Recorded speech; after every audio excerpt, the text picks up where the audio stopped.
देखिए page setup और paragraph के बाद में पेज लेआउट के अंदर जो नेक्स्ट कमांड ग्रुप हमारे को मिलता है वो मिलता है अरेंज। अरेंज जो कमांड ग्रुप है एमएस वर्ड के अंदर हमारे को कई जगह देखने को मिलता है। जैसे अगर हम किसी ऑब्जेक्ट की फॉर्मेटिंग करते हैं, चाहे वो एक शेप की फॉर्मेटिंग है, चाहे वो एक आइकन की फॉर्मेटिंग है, चाहे वो चार्ट की फॉर्मेटिंग है, चाहे वो एक इमेज की फॉर्मेटिंग है या पिक्चर की फॉर्मेटिंग है, सभी ऑब्जेक्ट की फॉर्मेटिंग करने के लिए हमारे को फॉर्मेटिंग टैब में अरेंज कमांड ग्रुप मिलता है। अरेंज कमांड ग्रुप हमारे को जो लेआउट के अंदर मिलता है उसमें जो कमांड ग्रुप हमारे को देखने को मिलती है वो मिलती है position, wrap text, bring forward, send backward, selection panel, alignment, group और रोटेट। ये कमांड ग्रुप होती है अरेंज के अंदर। तो आइए एक एक करके समझते हैं सभी को। सबसे पहले बात करेंगे हम पोजीशन की। पोजीशन का मतलब होता है जो हमारा ऑब्जेक्ट होता है, मेन ऑब्जेक्ट के लिए ही अरेंज टूल दिया गया है। जो हमारा ऑब्जेक्ट होता है उसकी पोजीशन को पेज पर हम कैसे सेट करें ये हमारे को पोजीशन टैब बताती है। देखिए ये हमारे पास एक इमेज है, इसकी पोजीशन सेट करके देखते हैं। तो पोजीशन टैब के अंदर हमारे को ये बहुत सारे ऑप्शन देखने को मिलते हैं जिसमें पोजीशन सेट की जा सकती है इस ऑब्जेक्ट की। पेज के सेंटर में ऑब्जेक्ट चाहिए तो सेंटर कर दो, तो ये देखिए पेज के सेंटर में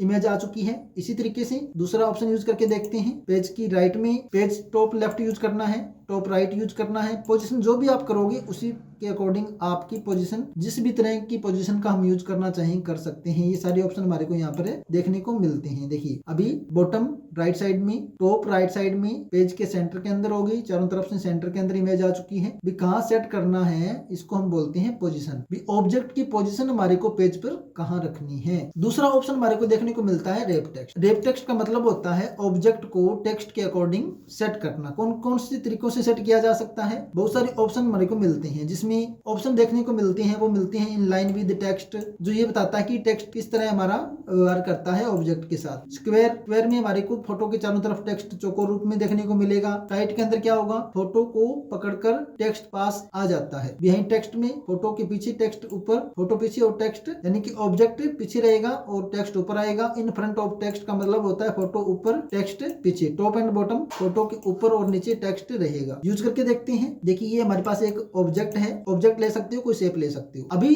इसको एडजस्ट करके देखते हैं। हमने रैप टेक्स्ट कमांड ग्रुप का यूज किया, मैंने किया बिहाइंड टेक्स्ट। जैसे मैंने बिहाइंड टेक्स्ट किया तो जो टेक्स्ट था वो ऊपर आ चुका है और मेरा ऑब्जेक्ट पीछे चला गया। लेकिन अगर मैं यहाँ से ऑप्शन यूज करूँ रैप टेक्स्ट के अंदर bring forward, in front option का यूज करूँ इन फ्रंट ऑफ टेक्स्ट, तो ये टेक्स्ट के ऊपर आ जाएगा। इसी तरीके से अगर मैं कमांड ग्रुप यूज करूँ टॉप एंड बॉटम, तो जो टेक्स्ट है वो टॉप में और बॉटम में रहेगा, ऊपर और नीचे नहीं आएगा, टॉप एंड बॉटम में रहेगा। टॉप ऊपर, और टॉप का मतलब टेक्स्ट ऊपर और बॉटम यानी कि नीचे, ऑब्जेक्ट के आसपास लेफ्ट और राइट में नहीं आएगा। लेकिन अगर मैं यहाँ से कर देता हूँ टाइट, ये देखिए ऑब्जेक्ट को थोड़ा छोटा करते हैं ताकि आपको पता लगे। अब देखिए चारों तरफ ऑब्जेक्ट के टेक्स्ट बह रहा है या टेक्स्ट आ रहा है। तो इस तरीके से रैप टेक्स्ट के अंदर हम ऑब्जेक्ट और टेक्स्ट का कॉम्बिनेशन सेट करते हैं भी उनको किस तरीके से रखना है। उसके बाद में नेक्स्ट आता है ब्रिंग फॉरवर्ड और सेंड बैकवर्ड। ये जो कमांड ग्रुप है ये क्या काम करती है, देखिए अभी हमारे पास यहाँ पर दो शेप है, इनको आगे पीछे इनकी पोजीशन को सेट करना ही क्या है, ब्रिंग फॉरवर्ड और सेंड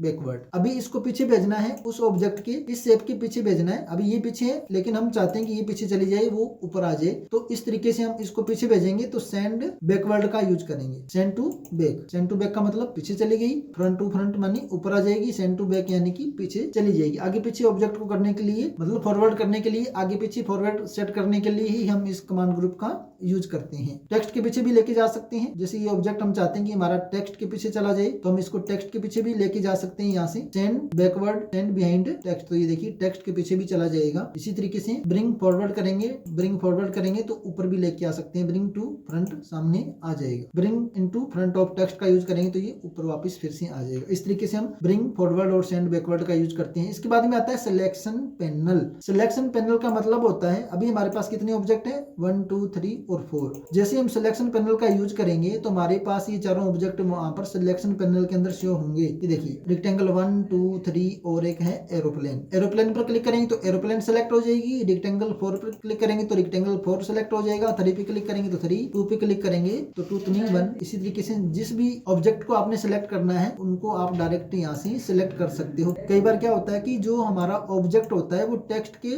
बिहाइंड पीछे होता है। जैसे हमने यहाँ से बिहाइंड टेक्स्ट का यूज किया तो ये ऑब्जेक्ट हमारे से सिलेक्ट सिलेक्ट नहीं होता। अभी देखो ये सिलेक्ट नहीं हो रहा, तो ऐसे में क्या करोगे आप यहाँ से ऑब्जेक्ट को क्लिक करके सिलेक्ट कर सकते हो। दूसरा यहाँ से हम हाइड भी कर सकते हैं। ये देखिए जो ऑब्जेक्ट आपको नहीं देखना उनको आप यहाँ से हाइड भी कर सकते हो, उनका नाम भी बदल सकते हो, इनको रीनेम भी कर सकते हो आप यहाँ से। जैसे शेप, मैंने इसका नाम दे दिया शेप न्यू, जो भी आप नाम डालना चाहो डाल सकते हो। इनके नाम भी हम दे सकते हैं, जैसे ये एरोप्लेन लिखा गया है एरोप्लेन पे, उसी तरीके से इनके भी आप नाम दे सकते हो। डिजाइनिंग तो लेआउट के अंदर ये था हमारा सिलेक्शन पैनल। उसके बाद में अलाइनमेंट आता है। अलाइनमेंट के अंदर क्या होता है, टेक्स्ट के अकॉर्डिंग हम अपने ऑब्जेक्ट को सेट करते हैं, ऑब्जेक्ट की पोजीशन को हम सेट करते हैं। अभी इसको जैसे अलाइन लेफ्ट में चाहिए, कहाँ चाहिए, अलाइन टॉप में चाहिए, लेफ्ट में चाहिए लेकिन टॉप में चाहिए, टॉप में आ जाएगा। वही जिस प्रकार हम यहाँ से पोजीशन को सेट कर रहे थे उसी तरीके से अलाइनमेंट को भी हम सेट कर सकते हैं, सकता है। उसके बाद में आगे आता है ग्रुप। ग्रुप के अंदर क्या होता है, अभी मेरे पास टोटल 4 शेप हो चुकी है, ओके, लेकिन मैं चाहता हूँ अभी चारों शेप एक शेप की तरह व्यवहार करे, चारों अलग अलग ना रहे, एक हो जाए।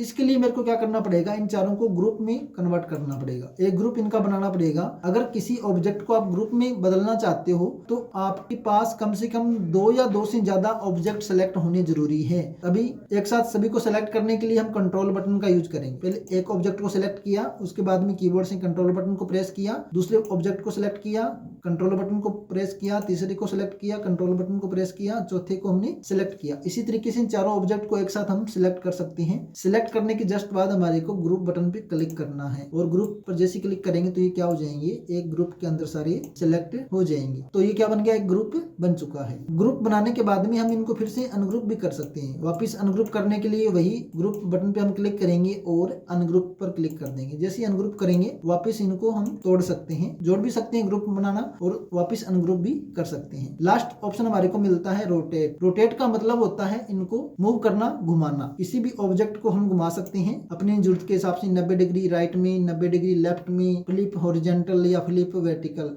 जैसे कि पेंटिंग में भी हमने सबसे पहले सीखा था ऑब्जेक्ट को, एक इमेज को, एक आकृति को रोटेट करना, सेम उसी तरीके से यहाँ भी हम ऑब्जेक्ट को रोटेट कर सकते हैं। जैसे ये मेरे पास एक ऑब्जेक्ट है, एक पिक्चर है, इस पिक्चर को मैं रोटेट करना चाहूँ तो रोटेट कर सकता हूँ। वर्टिकली उल्टी करना है, इसको सीधी करना है, वर्टिकली लेफ्ट में राइट में, किस तरीके से मैं इसको रखना चाहूँ यहाँ से मैं रोटेट कर सकता हूँ। और मोर रोटेट ऑप्शन में मेरे को यहाँ पर डिग्री के अकॉर्डिंग भी घुमाने के ऑप्शन मिलते हैं। अपने हिसाब से मैं इनको और ज्यादा ऑप्शन मेरे को यहाँ पर देखने को मिलेंगे रोटेट करने के। तो ये था हमारा अरेंज टूल। और अगर आप ऑब्जेक्ट को अपने हिसाब से रोटेट करना चाहो तो आप इस एरो को पकड़ के यहाँ से भी रोटेट कर सकते हो, कितना रोटेट आपने रखना है, ओके। इस तरीके से आप किसी भी ऑब्जेक्ट को रोटेट कर सकते हो। और किसी ऑब्जेक्ट का अगर साइज बड़ा छोटा करना है तो आप डायरेक्ट यहाँ से साइज को भी छोटा बड़ा इन किनारों से पकड़ के कर सकते हो।